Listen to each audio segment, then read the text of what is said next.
twebwe tubakiriye usanzwe nitwa Bosco mu mugire touristique ngezanye n'abitwa Jide dusanzwe tujejwe kwakira abantu ngaha no kubatembereza muri aka karere.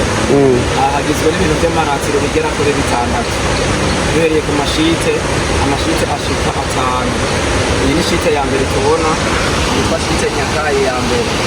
Izina ry'uruzi rwitwa Nyakayi rukaba rugizwe n'amashite 2 aho umuntu ashikiriye akabiri amanje kudoda hejuru mu misozi n'akabiri akadoda n'aka. Shite igira 3 mubona ni ikuvuye ko yitwa shite Mwaro akaba yisa mu isoko ry'uburozi. Shite Mwaro na Nyakayi zimanuka hepfo mu ishyamba zigahura. Zimaze guhura zica zitanga shite Karera.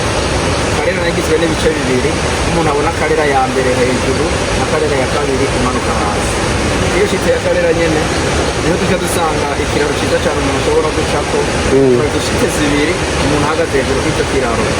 Ni ukuvuga icyo kiraro cyashizweho mu ntumbero yo korohereza abantu badashoboye kumanuka hasi kuko nta hantu hamanuka par escalier mu mbavu kwa Magarde.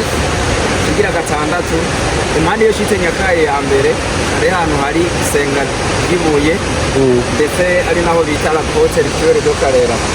N'ahantu bakorera ibijyanye na ya mirya y'ikirundi bimwe by'abatera cyo kubano nk'akarorero mu tubona bahakorera haraza bajya abantu baba barubakanye hagaca igihe kirekire badashoboye kuronka inkondo. Abenshi muri bo bakunze kuza bazananye n'umupfumu bakagerageza kubafasha kugira ngo bashobore kuronka inkondo. Novuga kuba bikunda akenshi novuga bivana no kwizera k'umuntu. Hanyuma abari dukunze kubona baza muri icyo kibanza novuga ni imisore n'inkumi bitarakunda ko bashobora kurukunga bashobora kubakana nabo nyine barazanana n'umupfumu akabibafasha kugira ngo bashobore kurukunga bashobora kubana. Hanyuma murabona dusanzwe turi ahantu mu ishyamba. Iri ni ishyamba kimeza kandi ishyamba rikingiwe ringana n'igitani 142. Dusanga hariho udukoko bitoto bibayemo ubwoko bw'inkende kandi n'ubwoko bw'ibikoko mu ishyamba, imisozi yari ingeregere, udukwavu two mu ishyamba n'ibindi bikoko. Nibyo ngira ngo mashobora gutanga hajya mugafata amafoto amamoje tukagenda gukora mu shite y'Ikarera umuntu akakira. Sawa.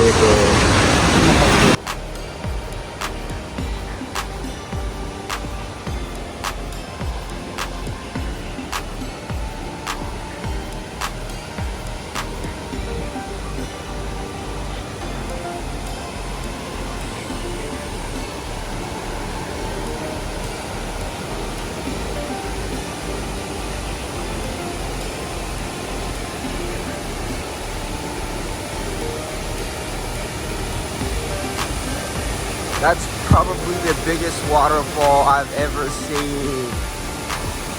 That is amazing. Whoa.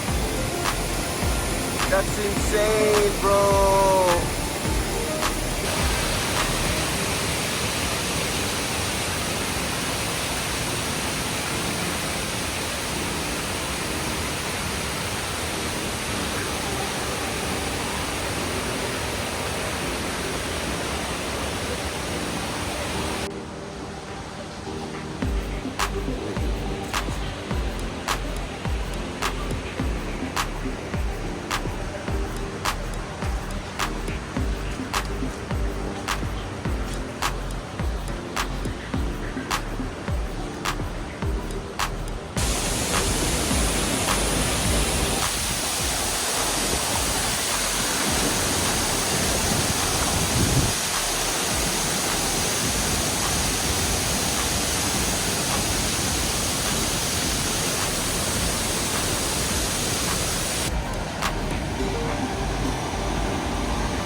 Alright, sing with